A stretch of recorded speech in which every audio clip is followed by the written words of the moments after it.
Kes buli cyber terutamanya di media sosial dilaporkan meningkat dan membimbangkan, khususnya melibatkan remaja dan golongan muda di Malaysia.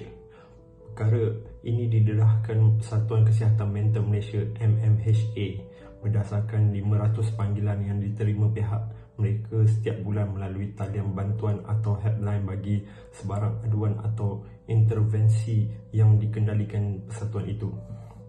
Talian bantuan berkenaan amat penting kerana berdasarkan kebanyakan kes dikendalikan, mereka berterima kasih kerana mendengar luahan. Mereka memerlukan seorang untuk mendengar dan meluahkan rasa kecewa. Pertubuhan Kesihatan Sedunia dalam isu kesihatan mental dan ketagihan turut mendedahkan bahawa hampir 1/3 golongan dewasa serta remaja pernah mengalami buli di media sosial, bermula dari tahap rendah hingga tahap yang parah. Kempen perlu dipergiatkan agar orang ramai tahu kes buli cyber terutamanya di media sosial adalah serius. Saya juga rasakan undang-undang sedia ada harus diketatkan lagi agar perkara yang menyebabkan kes begini tidak akan berlaku. Tindakan tegas perlu diambil agar orang ramai gerun dan takut untuk melakukannya. Sekian, terima kasih. Assalamualaikum warahmatullahi wabarakatuh. Saya Adam Iskandar bin Firdaus. Saya daripada Fakulti CVEC, kos Graphic Design. Refleksi diri bagi saya berdasarkan video ini ialah gejala cyberbully adalah satu gejala yang tidak sihat dan tidak baik. Ia juga akan memberikan kesan buruk kepada manusia apabila terkena cyberbully. Antara kesan-kesan buruk bila terkena cyberbully adalah gangguan mental dan jatuhnya maruah seseorang. Jadi, nasihat saya di sini adalah kita haruslah menghentikan dan membanteras gejala cyberbully yang tidak sihat ini agar tidak ramai terkena gangguan mental akibat cyberbully. Sekian, terima kasih. Hai, Assalamualaikum dan selamat sejahtera. Nama saya Muhammad Aslam bin Muhammad Hamidi.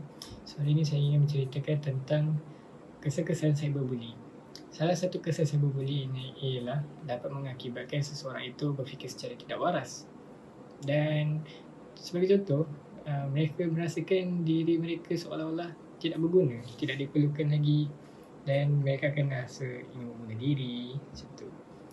So, ini dapat kerana mereka berfikir begitu kerana dengan kecaman yang diterima di media sosial, di luar. Mungkin dia seorang yang famous kan, so semua orang kenal dia. So bila dia kena kecam, dia keluar, orang kenal dia, orang kecam dia kat luar, so dia merasakan itu sebagai tekanan kepada mereka dan mereka ingin rasa membunuh diri. Kes kematian kerana cyberbully juga semakin meningkat kerana cyberbully di mana-mana saja orang mestilah kena kecam kalau buat benda-benda tak elok kan. So so kita sebagai pengguna, kalau nak komen sesuatu di video orang kan, kita kena berfikir secara waras dan fikir akan akibat yang diterima mereka. So komen elok-elok. Terima kasih. Assalamualaikum warahmatullahi wabarakatuh. Nama saya Muhammad Haikal Latif dan saya akan memberi pembentangan terhadap refleksi video dan juga analisis video yang telah dibentangkan sebentar tadi. Jadi poin yang ingin saya ketengahkan adalah peranan ibu bapa dalam menangani masalah cyberbullying. Jadi sebagai seorang ibu bapa, anda merupakan orang yang pertama ataupun peranan yang utama dalam menangani masalah cyberbullying, disebabkan anda lah yang paling mengenal anak-anak anda. Jadi sebagai seorang bapa, anda haruslah mendidik anak-anak anda daripada kecil. Sebab itulah perkara yang paling senang ataupun perkara yang bukan senang tapi perkara yang paling awal untuk mencegah isu-isu seperti cyberbullying berlaku. Kerana daripada kecil lah kita harus mengawal penggunaan benda-benda teknologi seperti internet dan juga handphone, smartphone, terutama pada zaman sekarang ni di mana ibu bapa hanya memberikan iPad, iPhone just untuk anak-anak mereka kira duduk diam lah kan, and then diorang boleh buat kerja mereka kembali. Itulah menjadi satu trend yang menyebabkan bila masa nanti mereka obses dengan teknologi macam smartphone dan juga perkara-perkara yang lebih kurang sama lah. Dan ibu bapa juga harus mendidik anak mereka mengenai risiko dan juga akibat dalam keterlaluan dalam media sosial. Jadi yang kedua adalah untuk ibu bapa menjadi contoh yang baik, seperti mereka banyak meluangkan masa bersama dengan anak mereka, supaya kat situ mereka boleh nampak kasih sayang terhadap ibu bapa kepada anak mereka, yang boleh menjalinkan lagi hubungan kepercayaan terhadap anak-anak dengan ibu bapa. Selain daripada itu, bukan kebanyakan, anak-anak akan memandang ibu bapa sebagai idola yang pertama ataupun contoh pada mereka dan apa yang mereka akan jadi pada masa depan.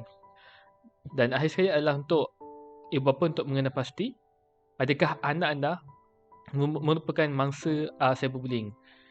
Jika ya, jangan terlalu tukar bergapah ataupun jangan panik, tapi berilah bantuan yang betul kepada anak-anak mereka. Hai, Assalamualaikum. Saya Amir Hafizuddin Jamaluddin dari Fakulti Visual Art Department, jurusan Bachelor Degree in Graphic Design. Untuk refleksi diri saya bagi video ini adalah semua pihak perlu memainkan peranan dalam mengatasi masalah ini.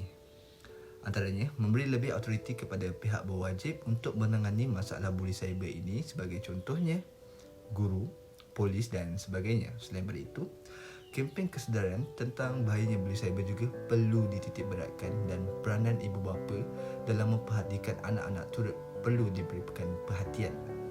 Jika semua perkara ini dititik beratkan, nescaya masalah buli cyber ini dapat diatasi di Malaysia dan negara dapat membentuk satu masyarakat yang berdisiplin dan berkarisma. Terima kasih. Assalamualaikum. Hai, saya Muhammad Ashraf Gadis.